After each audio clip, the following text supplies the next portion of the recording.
मित्रों नमस्कार, मैं हूं रघुनंदन विश्वकर्मा और आप देख रहे हैं इमेजिनेटिव टॉक। हमारे कई सारे मित्रों ने आग्रह किया था कि हम सब अभी एक खराब दौर से गुजर रहे हैं। धीरे धीरे चीजें अब पटरी पर आना शुरू हुई है, लेकिन फिर भी लोगों के अंदर निराशा, हताशा और नकारात्मकता काफी मात्रा में आ गई है। तो आप क्यों ना सकारात्मक सोच, पॉजिटिव एटीट्यूड, पॉजिटिव थिंकिंग के बारे में एक वीडियो लेकर आए। तो मित्रों, आज का हमारा वीडियो केंद्रित है पॉजिटिव थिंकिंग की। तो शुरुआत करते हैं। तो हम शुरू करते हैं आज का वीडियो एक छोटी सी कहानी पर। राजा मानसिंह, पुराने समय की बात है। राजा मानसिंह नाम का एक राजा हुआ करता था, जिसका राज्य काफी दूर तक फैला हुआ था। राजा का जो स्वभाव था, काफी घमंडी राजा था। ईश्वर में थोड़ा कम विश्वास था उनका। वो कर्म को, अपने बाहुबल को सब कुछ समझते थे। उनके राज्य में जो उनका सेनापति था मानसिंह, बहुत ही समझदार, सकारात्मक सोच, ईश्वर पर विश्वास और धैर्य, साहस। और यही वजह थी कि उस राज्य की सेना को हराना या पराजित करना एक बहुत ही कठिन कार्य था। तो इस तरह से उस राज्य के राजा और प्रजा सुखी सुखी अपना जीवन व्यतीत कर रहे थे। अचानक पड़ोसी देश के राजा ने उस राज्य पर आक्रमण किया, और जब आक्रमण किया तो राजा, सेनापति और सारी फौज युद्ध के लिए युद्ध के मैदान में जाते हैं। राजा पराक्रमी था, युद्ध कौशल में पारंगत था, व्यूह रचना में पारंगत था। युद्ध को किस तरह जीता जाता है बखूबी जानता था। और साथ ही उनके साथ था उनका सेनापति, जो पूरे युद्ध को दुश्मनों के दांत खट्टे कर पूरी सेना को मनोबल बढ़ाने में उनका बड़ा योगदान होता था। थोड़े दिन युद्ध चला और अंत में राजा की विजय हुई, किंतु उस युद्ध में दुश्मन का एक तीर राजा को अंगूठे को छूते हुए निकलता है। राजा के अंगूठे में से खून की धार बह निकलती है। सेनापति उनके अंगूठे में तुरंत जो उपलब्ध थे लेप लगाकर पट्टी करते हैं, और वह सारी सेना जो है जीत की खुशी के साथ अपने राज्य वापस आती है। जब सेना वापस आती है, जैसे ही द्वार पर पहुंचती है सेना, सारे राज्य में खबर फैल जाती है। उत्सव का माहौल बन जाता है कि हमारे राज्य में फिर से हमारी सेना जो है, हमारे महाराजा विजय होकर लौटे हैं।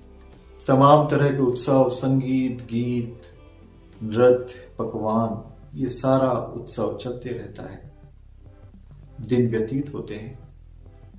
कुछ दिनों के बाद अचानक राजा का स्वास्थ्य धीरे धीरे बिगड़ने लगता है। राजा का स्वास्थ्य बिगड़ने की खबर फैलते ही प्रजा में चिंता की लहर दौड़ उठती है। अच्छे से अच्छे वैद्य, अच्छे से अच्छे उपचार करने वालों को बुलाया जाता है। अंत में राज्य वैद्य को बुलाया जाता है और वो आकर राजा के स्वास्थ्य का परीक्षण करते हैं।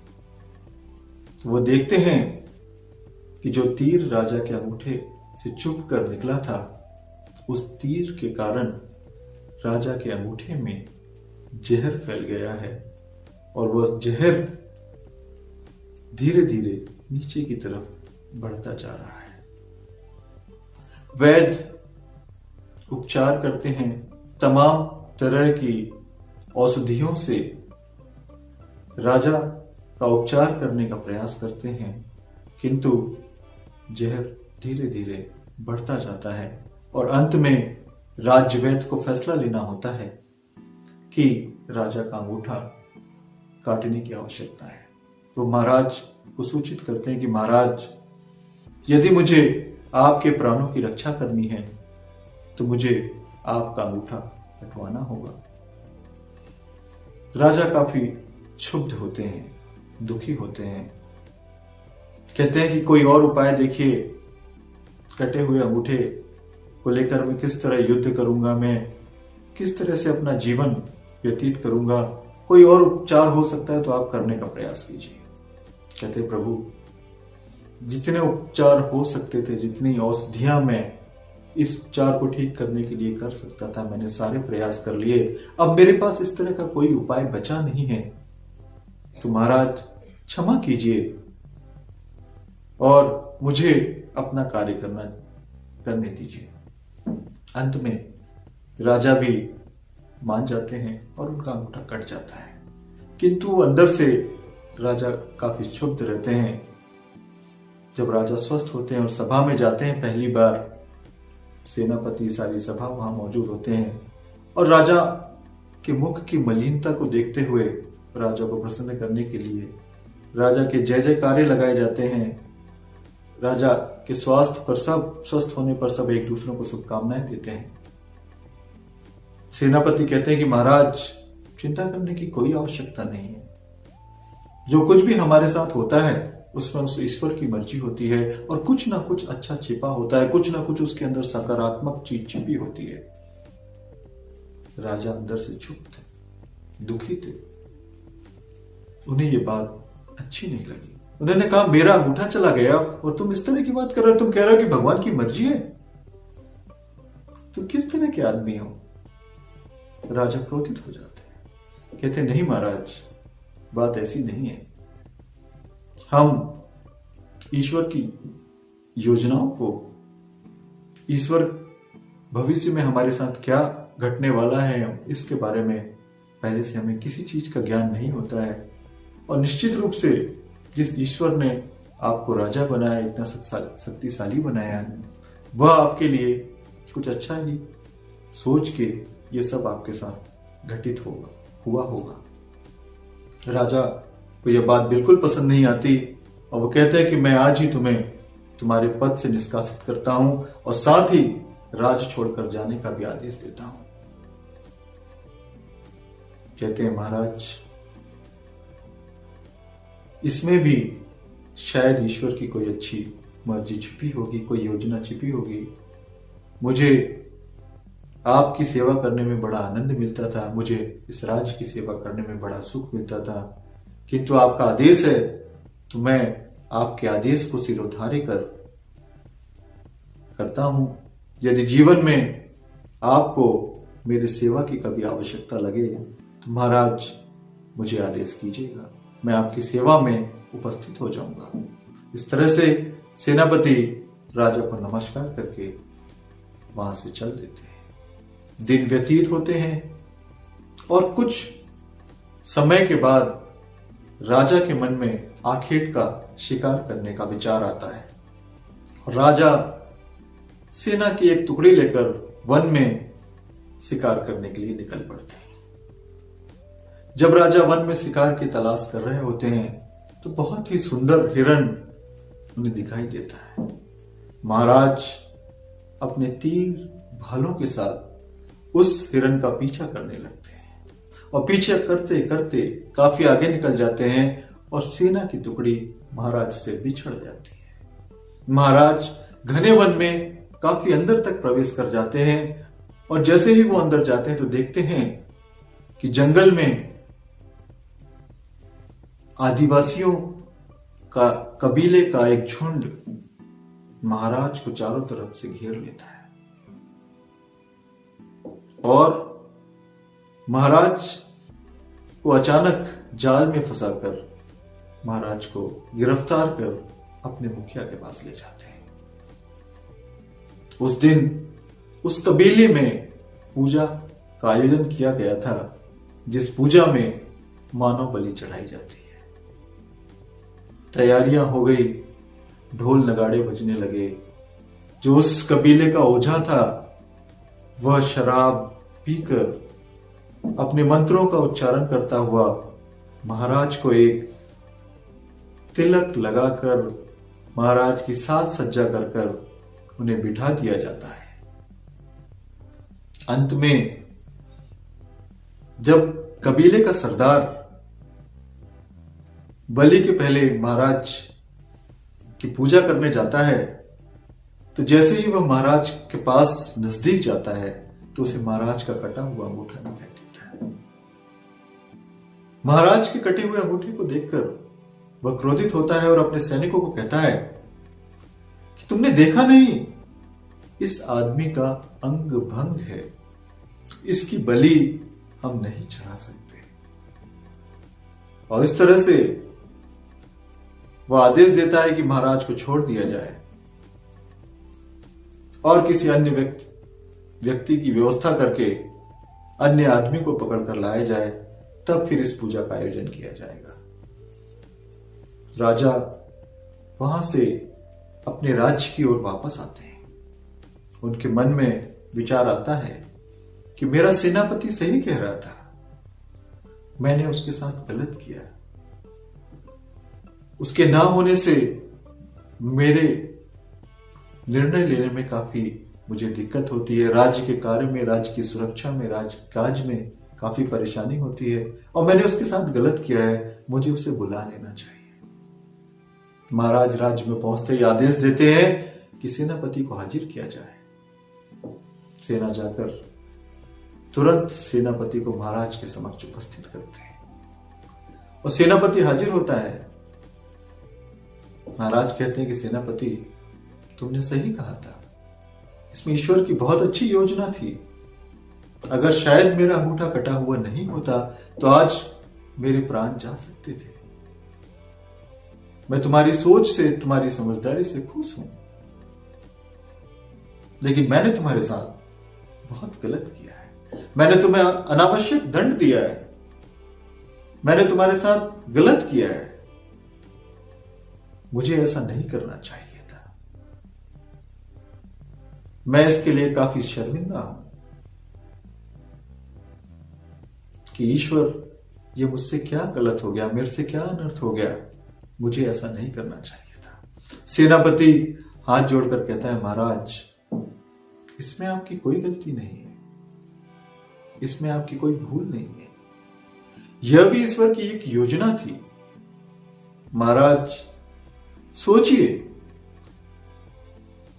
यदि आप मुझे नहीं निकालते और मैं आपकी सेवा में होता तो निश्चित रूप से मैं शिकार में आपके साथ होता, और जब मैं शिकार में आपके साथ होता तो वो लोग आपके साथ मुझे भी पकड़ कर ले जाते और वो देखते कि वो आपकी बलि नहीं चढ़ा सकते, तो निश्चित रूप से वो मेरी बलि चढ़ा देते और आज मैं और आप शायद इस बात को करने के लिए यहां उपस्थित नहीं होते। तो इसमें भी ईश्वर ने मुझे जीवन दान देने के लिए इस कार्य से निकाला था, इसलिए मैं ईश्वर का धन्यवाद करता हूं। राजा को सारी बात समझ में आ जाती है और वो बहुत अच्छे से प्रजा का भरण पोषण करते हैं, सबके दुखों का ध्यान रखते हैं, सुखों का ध्यान रखते हैं और इस तरह से अपने राज्य का संचालन करते हैं। तो मित्रों, इस कहानी से जो हमें सीख मिलती है, सकारात्मक सोच, ईश्वर पर विश्वास, निरंतरता, हर संघर्ष में, दुख में भी हमें ना निराश होना चाहिए, ना हताश होना चाहिए। इस तरह से अगर हमारे सोचने का नजरिया हो, अगर हमारे सोचने का नजरिया सकारात्मक हो, तो हम निश्चित रूप से बड़े से बड़ी समस्या से निकलकर जीवन की उच्चतम सफलताओं को हासिल कर सकते हैं।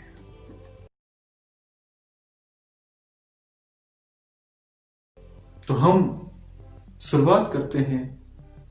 सकारात्मक सोच का जादू आपने देखा किस तरह से काम करता है। तो सकारात्मक सोच किस तरह से हमारे जीवन को प्रभावित करती है। हम आप सब ने चीन के बहुत प्रसिद्ध दार्शनिक लाओ त्सु को सुना होगा। योर थॉट्स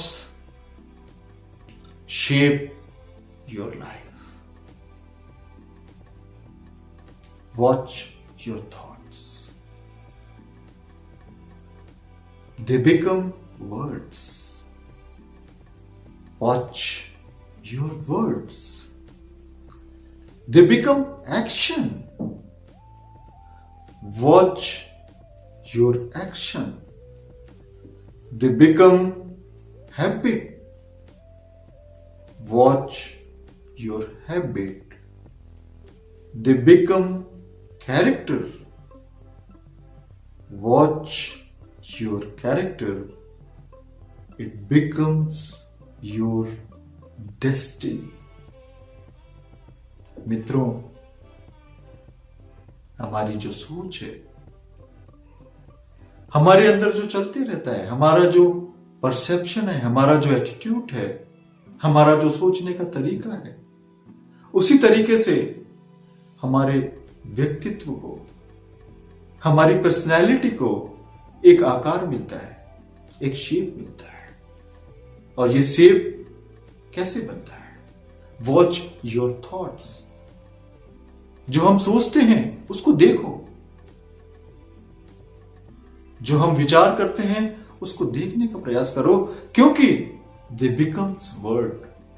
जो हम सोचते हैं वो हमारे शब्द होते हैं, वो हमारे शब्दों में परिवर्तित होते हैं। और जो हम वॉच योर वर्ड्स, अपने शब्दों को देखो, क्योंकि हम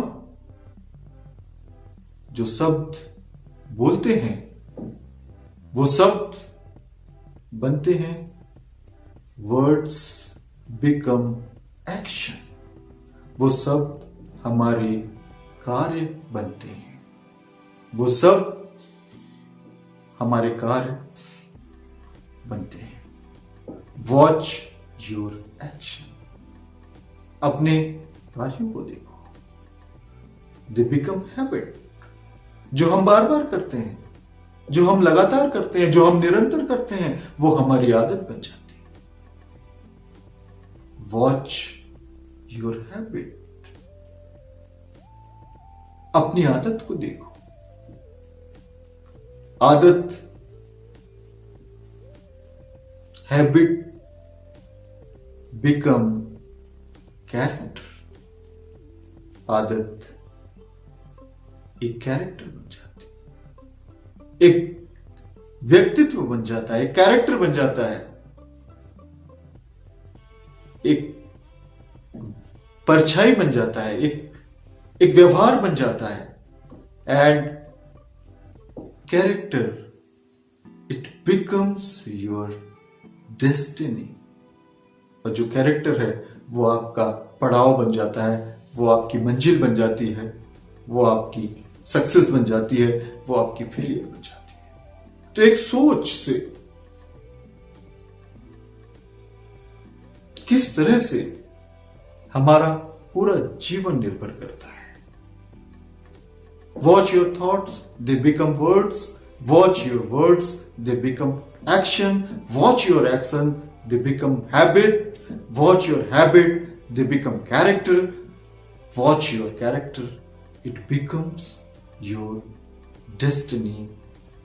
तो ये चीन के दार्शनिक ने हमें बताया कि किस तरह से अगर हम अपनी सोच को नियंत्रित कर लेते हैं, यदि हम अपने अंदर झांकते हैं, अगर हम इन चीजों को गहराई से सोचते हैं, तो निश्चित रूप से हमें पॉजिटिव होने से, हमें सकारात्मक होने से कोई नहीं रोक सकता।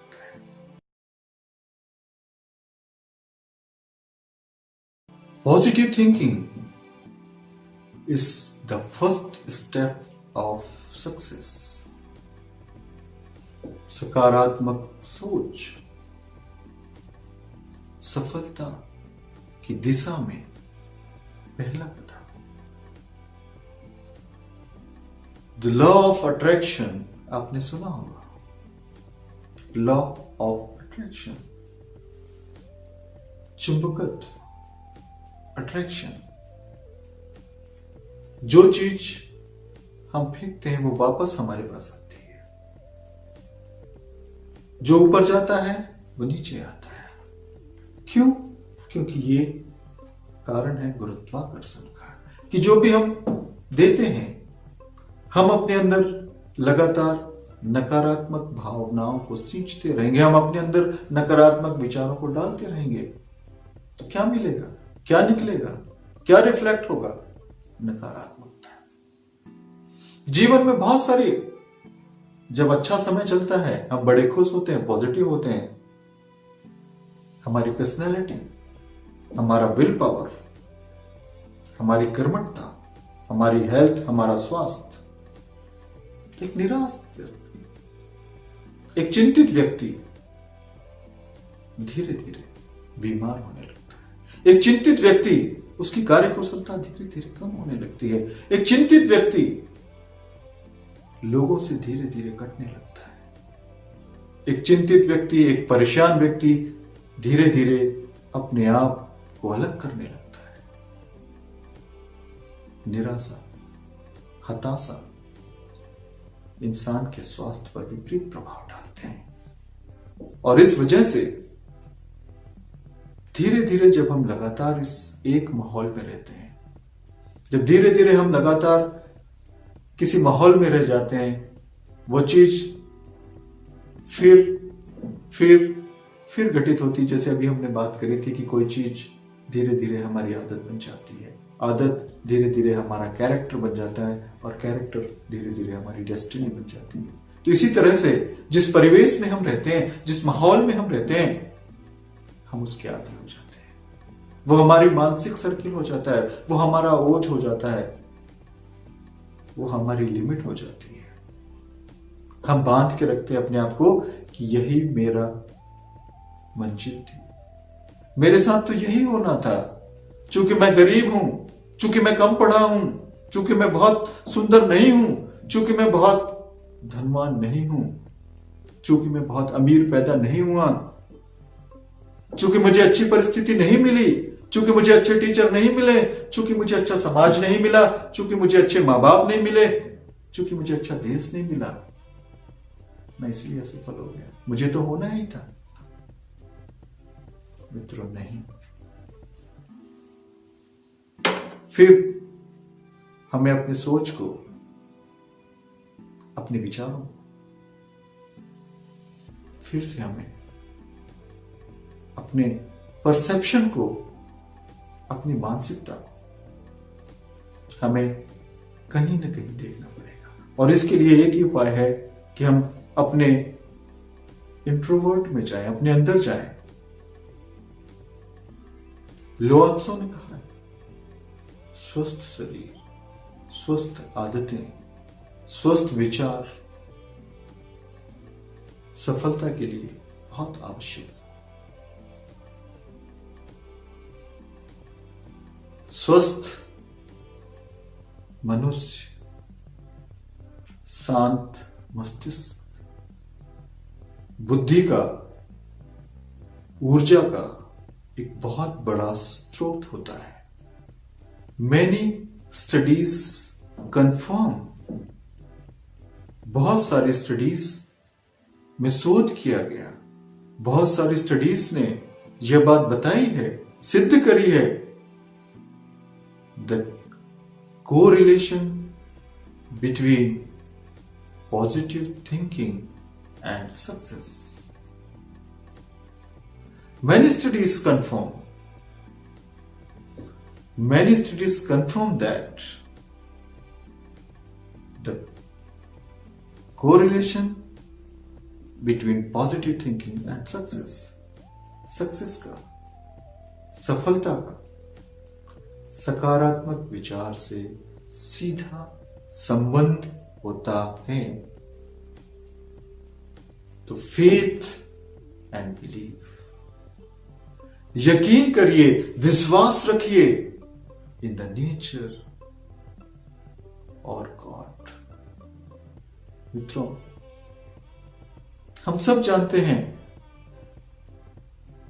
कि जो पैदा होता है उसका अंत निश्चित है। जन्म और मृत्यु दोनों शाश्वत सत्य है।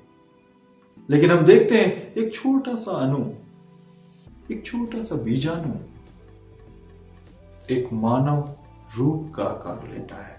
धीरे धीरे बचपन, यौवन, वृद्धावस्था, 3 अवस्थाएं भोगता है और अंत में फिर हड्डी मांस बचता है। जैसे ही शरीर से आत्मा निकलती है, हमारा शरीर बेकाम, निष्क्रिय हो जाता है। तो कोई ऐसा पावर, कोई ऐसी ऊर्जा है जो हमें चलाती है। वो प्राणवायु जो हमारे हृदय को धड़काता है, हमारे शरीर में, हमारी मज्जा में रक्त बनकर दौड़ने वाला प्रवाह निश्चित रूप से उस प्रकृति का, उस ईश्वर का अंश उसके अंदर होता है। और जब हम सब में एक ही तत्व है, जब हम सब में एक ही तरह का खून है, जब हम सब में एक ही तरह का शरीर है, तो फिर हमारी सोच, हमारी सफलताएं, हमारी विफलताएं, हमारी निराशाएं, हमारी हताशाएं क्यों अलग है? ईश्वर ने दिन और रात, आपने देखा होगा 24 घंटे हमारे पास होते हैं, 12 घंटे दिन के होते हैं, 12 घंटे रात के होते हैं। क्यों? पॉजिटिव जहां एक तरफ उजाला है, नेगेटिव वहीं एक तरफ अंधेरा भी है। हमें बैलेंस बनाना है इस नेगेटिव और पॉजिटिव के बीच में। Faith and believe in the god. Try to power of prayer. प्रार्थना कीजिए। प्रार्थना से मन को शांति होती है और शांत मन बहुत ऊर्जावान होता है। शांत मन के अंदर इतना पावर होता है कि वह आपके लिए ब्रह्मांड से बड़ी सफलताएं, बड़ी से बड़ी आकांक्षाएं पूरी करने की क्षमता रखता है, बड़े से बड़ा कार्य करने का मादा रखता है। तो दोस्तों, हमें पॉजिटिविटी को अपने अंदर लाना होगा। और ये कैसे? ये वीडियो आपने देख लिया, मेरे मन में विचार है कि नहीं, अब मुझे पॉजिटिव रहना है, मैं आज से पॉजिटिव हो गया ना। हमें इसके लिए अभ्यास करना पड़ेगा। प्रतिदिन सुबह, शाम, दोपहर, जब भी समय मिले, जब भी नजर पड़े, पॉजिटिव। हमें बार बार अपने शब्दों में, जैसे हम अपने मित्र से बात करते हैं, जैसे हम अपने किसी दोस्त से बात करते हैं, किसी रिश्तेदार से बात करते हैं, हमें इस तरह से अपने आप से बात करनी पड़ेगी, इस तरह से उस ईश्वर से बात करनी पड़ेगी कि हां, मुझे सकारात्मक रहना है, मुझे ऐसा करना है। क्योंकि वर्ड्स बिकम एक्शन। धीरे धीरे जब हम सकारात्मक शब्दों में बात करेंगे तो वो हमारी आदतें बनेगी, वो एक्शन बनेगी, वो हमारे काम बनेंगे, काम हमारी आदतें बनेगी, आदतें हमारा कैरेक्टर बनेगा, कैरेक्टर हमारी मंजिल बनेगा। तो इसलिए दोस्तों, हमें सकारात्मकता के लिए अपने आप से कमिट करना पड़ेगा। हम बात करें, शीशे के सामने जाके खड़े हो जाएं, हम दोहराएं, हमारी बॉडी लैंग्वेज देखें, हमारा पोस्चर देखें, हमारा कॉन्फिडेंस देखें, खुद से बात करें कि हाँ, हमें इस क्षेत्र में बढ़ाना है, हमें इस तरह का काम करना है, हमें इस तरह का काम सीखना है, मुझे ये लक्ष्य हासिल करना है। अपने लिए लक्ष्य निर्धारित करिए। लक्ष्य के बारे में बात करेंगे। 3 तरह के लक्ष्य होते हैं, short term, mid term, long term. मुझे व्यवसायी बनना है, एक सफल उद्योगपति बनना है, ये मेरा लॉन्ग टर्म गोल हो सकता है। मुझे इस साल 1 लाख रुपया लाभ कमाना है, ये मेरा मिड टर्म गोल हो सकता है। और मुझे आज 100 रुपया कमाना है, ये मेरा शॉर्ट टर्म गोल हो सकता है। So we have हमारे पास अलग अलग गोल्स होते हैं, तो हर गोल्स को अचीव करने के लिए छोटी छोटी चीजें बड़ी सफलता बनती है, छोटे छोटे कार्य महान कार्य होते हैं। तो मित्रों, प्रार्थना कीजिए, ईश्वर पर विश्वास कीजिए, ईश्वर का धन्यवाद कीजिए, दूसरों के लिए प्रार्थना कीजिए, क्योंकि वो बहुत जल्दी स्वीकार होती है। प्रार्थना में बड़ी शक्ति होती है। Today is going to be another great day, and awesome things are waiting for me. Today is going to be another great day, and awesome things are waiting for me. आज का दिन बड़ा शानदार दिन है और बहुत सारी awesome things, बहुत सारी अच्छी चीजें, बहुत सारे अच्छे अवसर, बहुत सारी सफलताएं आज मेरा इंतजार कर रही है। इस तरह की सोच के साथ जब हम शुरुआत करते हैं दिन की, एक चीज महत्वपूर्ण है कि हम अपने आसपास किस तरह के लोग रखते हैं। हमें यह भी सोचना है कि हम तो सकारात्मक होते जा रहे हैं, हम तो धीरे धीरे परिवर्तन हमारे अंदर आ रहा है, लेकिन हमारे आसपास क्लेम, दुखी, निराश, हताश, चिंतित। तो कोशिश करिए कि जो लोग आपके करीब होते हैं, जो लोग आपके आसपास होते हैं, वो भी आप ही की तरह सकारात्मक विचारधारा रखते हो। उन लोगों में भी सकारात्मक विचारधारा होनी चाहिए, क्योंकि you are the average of the 5 people who spend the most time with। हमारा पूरा जीवन या हमारा जो कैरेक्टर, हमारा जो पूरा कैरेक्टर बना होता है, वो हमारे आसपास जो 5 खास लोग होते हैं जिनके साथ हमने समय बिताया होता है, हम उन सब की परछाइयों का मेल होते हैं। तो दोस्तों, इसीलिए हमारे आसपास हम जिन लोगों को रखें वो सकारात्मक लोग हो, और यदि नहीं है तो हम उनके अंदर सकारात्मकता लाने की कोशिश करेंगे। और यदि हम इन सब चीजों में सफल हो जाते हैं तो निश्चित रूप से मानिए कि आपको जीवन में सफल होने से या बड़ी से बड़ी निराशा से लड़ने के लिए, बड़े से बड़ी परिस्थिति से जूझने के लिए, बुरा सा बुरा समय निकालने के लिए, बड़े से बड़ा संघर्ष करने के लिए बाद भी सफलता आपका इंतजार कर रही होगी। You will become what you think about most of the time। आप क्या बनते हैं? You will become what you think about most of the time। जो हम ज्यादातर समय अपने बारे में सोचते रहते हैं, हम उसी का प्रतिफल होते हैं, हम उसी का प्रतिकार होते हैं। तो मित्रों, आज से ही एक शुरुआत कीजिए, एक संकल्प लीजिए कि हम सकारात्मक सोच के साथ अपने जीवन की नई शुरुआत करेंगे, और जो भी बुरा समय, जो भी बुरा वक्त हमारे साथ गुजरा, एक सपने की तरह हम उसे अपने जीवन में भूलने का प्रयास करेंगे। और हम चाहेंगे कि हमारे लिए ईश्वर ने जो आगे बहुत सारी सफलताएं, जो बहुत सारी योजनाएं, बहुत सारी सक्सेस हमारे लिए रखी है, हम उसका खुले मन से स्वागत करके पूरे सकारात्मक के साथ उसका स्वागत करेंगे और अपने जीवन को सफल बनाएंगे, सक्सेसफुल बनाएंगे, और साथ ही हम खुशी बांटेंगे, धैर्य रखेंगे और पूरे साहस के साथ अपने समाज के लिए, अपने देश के लिए भी कुछ योगदान देंगे। आपने इस वीडियो को बहुत धैर्य और शांति से ग्रहण किया। मैं आप सबके अंदर विराजमान उस सकारात्मक व्यक्ति को सैल्यूट करता हूं और उम्मीद करूंगा कि आपको मेरा ये एपिसोड पसंद आया होगा। लेकिन मित्रों, यदि आप और अधिक वीडियो चाहते हैं, आप चाहते हैं कि मैं अलग अलग टॉपिक्स पर, अलग अलग विषय पर आपके लिए बहुत सारे वीडियोस लेके आऊं, तो इमेजिनेटिव टॉक चैनल को जरूर सब्सक्राइब करें, लाइक करें, कमेंट करें और अपने मित्रों को शेयर करना ना भूलें। Thank you.